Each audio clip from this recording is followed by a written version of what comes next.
रही है। TRP game zone पर हाल तपास चाली रही है। स्थल परथी केटलाक सेम्पल लेवामां आव्या छे। तो राजकोट आगकांड में एसआईटी नी तपासनो धमधमाट शुरू थई चुक्यो छे। होनारत स्थल पर एसआईटी और एफएसएल नी टीम तपास करी रही है। टीआरपी गेम जोन पर हाल तपास चाली रही है। स्थल परथी केटलाक सेम्पल पण लेवामां आव्या छे।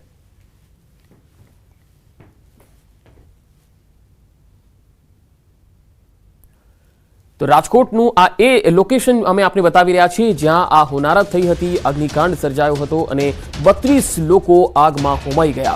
આ હોનારત સ્થળ પર હાલ સ્પેશિયલ ઇન્વેસ્ટિગેશન ટીમના 5 સભ્યો અત્યારે પહોંચ્યા છે। સ્થળ પર તપાસ કરવામાં આવી રહી છે। કેટલાક સેમ્પલ પણ કલેક્ટ કરવામાં આવી રહ્યા છે। आ तरफ राजकोट अग्निकांड मुद्दे 7 अधिकारी सस्पेंड कर देवाया छे। 2 पीआई मनपा फायर ऑफिसर ने सस्पेंड कराया छे, ज्यारे 2 आसिस्टंट एंजीनियर पण सस्पेंड कराया छे। तो 2 डेप्यूटी एंजीनियर ने पण सस्पेंड करवामां आव्या। फायर ऑफिसर रोहित विगोरा सस्पेंड थया छे। तो पीआई एनआई राठोड अने वीआर पटेल पण सस्पेंड थया छे, ज्यारे एमआर सुमा जे नायब कार्यपालक इंजीनियर छे तेमने पण सस्पेंड करवामां आव्या छे। तो रोहित विगोरा जो सस्पेंड थया छे, राजकोट मनपाना fire officer, fire and emergency सर्विसेसना स्टेशन ऑफिसर छे, तेमने सस्पेंड करी देवाया छे। ज्यारे वीआर पटेल जे सस्पेंड थया छे, રીડર બ્રાન્ચમાં તેઓ પીઆઈ તરીકે ફરજ બજાવે છે। અગાઉ તાલુકા પોલીસ મથકે ફરજ બજાવી ચૂક્યા છે। બુકિંગ લાયસન્સ માટે પોઝિટિવ અભિપ્રાય તેમણે આપ્યો હતો। એ પ્રકારની ક્ષતિ તેમની દેખાતી આવી છે અને આ તપાસમાં સામે આવ્યું છે કે તેમનો આ પ્રકારનો પોઝિટિવ અભિપ્રાય હતો અને તેના કારણે આ ક્ષતિને જોતા તેમને સસ્પેન્ડ કરાયા છે। एनआई राठोड सस्पेंड थया छे, जेओ यूनिवर्सिटी पोलीस स्टेशन में फरज बजावनार पीआई छे। अगाऊ लायसन्स शाखा में फरज बजावता हता। एनओसी न होवा छतां पॉजिटिव अभिप्राय आपता चकासणी वगर ज पोलीस कमिश्नर ने मोकल्युं हतुं। दाहोद पोलीस हेडक्वार्टर में तेमने मोकली देवाया छे अने सस्पेंड कराया छे। तो जयदीप चौधरी छे तेओ पण सस्पेंड थया छे। टाउन प्लानिंग शाखाना आसिस्टंट एंजीनियर छे अने तेमने सस्पेंड कराया छे। राजकोट में 32 ना मौत बाद अमदावाद तंत्र हवे सफाळू जाग्યું છે। अमदावाद मनपाए गेम जोन सामे कार्यवाही शरू करी। तपास बाद अमदावादना 3 गेम जोन सील कराया। गोतामा फन गीटो, चांदोड़ियानी जॉय एंड जॉय सील થઈ ગઈ છે। તો નિકોલના કેમ્પસ ગેમ ઝોનને પણ સીલ કરી દેવાયું છે। ઘોડા છૂટ્યા બાદ હવે અમદાવાદમાં તાળા મારવા જેવો ઘાટ સર્જાયો છે। અમદાવાદ મનપાએ ગેમ ઝોન અંગે ચકાસણી કરી હતી। શહેરના કુલ 34 ગેમ ઝોનમાં ચકાસણી થઈ, જેમાં 34 પૈકી 28 ઇન્ડોર અને 6 આઉટડોર गेम जोन है। 34 पैकी 31 गेम जोन पासे एनओसी उपलब्ध हती। 3 गेम जोन पासे एनओसी उपलब्ध न होवानुं सामे आव्युं। जे गेमिंग जोन में सामान्य त्रुटि जणाई तेमने हाल पूरता बंद करी देवाया छे। त्रुटिओ पूर्ण कर्या बाद गेमिंग जोन खोलवा एनओसी आपशे मंजूरी।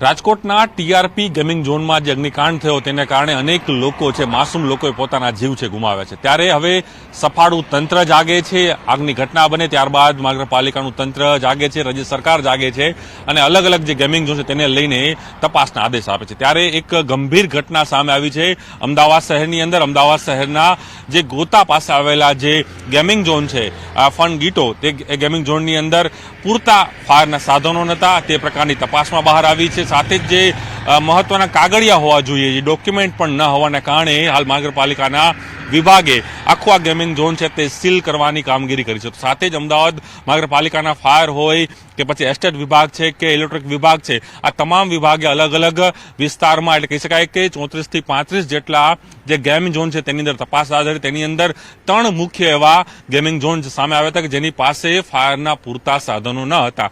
તેના કારણે મહાનગરપાલિકાની ટીમે કાર્યવાહી કરી છે અને 34 પૈકી 3 જે ફાયર જે ગેમિંગ ઝોન છે એ ગેમિંગ ઝોન છે તે સીલ કરવાની કામગીરી મહાનગરપાલિકાની ટીમે કરી છે। જોશો દ્રશ્યોમાં કે જે નામ છે ફન ગ્રીટો, જે ફન ફોરએવર કરીને ચાલી રહ્યું છે, તેની અંદર મહાનગરપાલિકાના ગઈકાલે તપાસ હાથ ધરી હતી। તપાસની અંદર એ ગંભીરતા બાદ આવી હતી કે આટલો મોટો ગેમિંગ ઝોન હોવા છતાં પણ યોગ્ય સેફટીના પુરાવા ન હતા। તેના કારણે આ ગેમ ઝોન છે હાલ સીલ કરાયો છે, તેને વપરાશ માટે પ્રતિબંધિત કરાયો છે। અને સાથે એ પણ ટકોર કરવામાં આવી છે કે હજુ પણ જે બીજા અમદાવાદ શહેરના જે પણ ગેમિંગ ઝોન આવેલા છે એ ગેમિંગ ઝોનમાંથી 34થી વધુ જે ગેમિંગ ઝોન છે તમામ ગેમિંગ ઝોન હાલ જ્યાં સુધી આદેશ ના આવે ત્યાં સુધી તમામ ગેમિંગ ઝોન છે તે બાળકો માટે અથવા લોકો માટે તે બંધ કરવાનું સૂચન પણ અહીં આપવામાં છે. પરંતુ સવાલ એ થાય છે જ્યારે ઘટના બને છે ત્યારે જ કેમ કોર્પોરેશન તંત્ર છે તે જાગે છે, તેની પહેલા કેમ કોઈ કાર્યવાહી નથી થતી.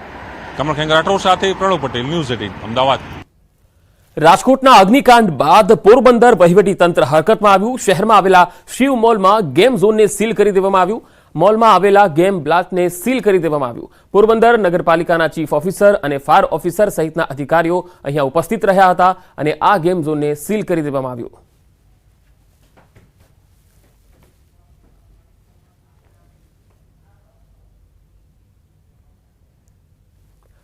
તો રાજકોટમાં ભયાનક અગ્નિકાંડ બાદ રાજ્યમાં તમામ શહેરના ગેમ ઝોનમાં પ્રશાસન ફાયર સેફટીને ચેકિંગ કરી રહ્યું છે. ત્યારે જૂનાગઢમાં પણ તંત્રની ઘોર બેદરકારી છતી થઈ. જૂનાગઢના રોયલ ગેમ ઝોનમાં પણ પ્રશાસને ફાયર સેફટીની કોઈ સુવિધા ન હોવાનું સામે આવ્યું છે. છેલ્લા કેટલાય સમયથી ફાયર એનઓસી વગર અહીંયા આ પ્રકારનું ગેમ ઝોન ધમધમી રહ્યું હતું. હાલ સૂરજ મલ્ટીપ્લેક્સમાં આવેલ રોયલ ગેમ ઝોન પર નોટિસ લગાવીને સીલ કરી દેવાયું છે.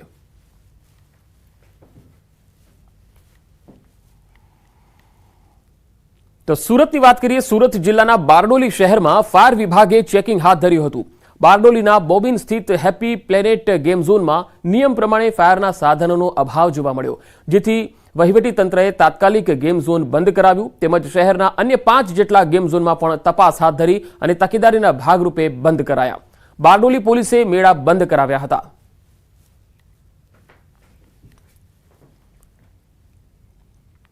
રાજકોટમાં ગેમ ઝોનમાં થયેલા આગ કાંડે સુરતનો તક્ષશિલા અગ્નિકાંડની યાદ તાજી કરાવી દીધી. રાજકોટ જેવી જ ઘટના સુરતમાં 5 વર્ષ પહેલા બની હતી. ટ્યુશન ક્લાસીસમાં લાગેલી આગ અનેક માસૂમોને ભરખી ગઈ હતી, જેમાં પોતાના વહાલ સોયાને ગુમાવનાર પરિવારજનો આજે પણ એ આઘાતમાંથી બહાર નથી આવી શક્યા.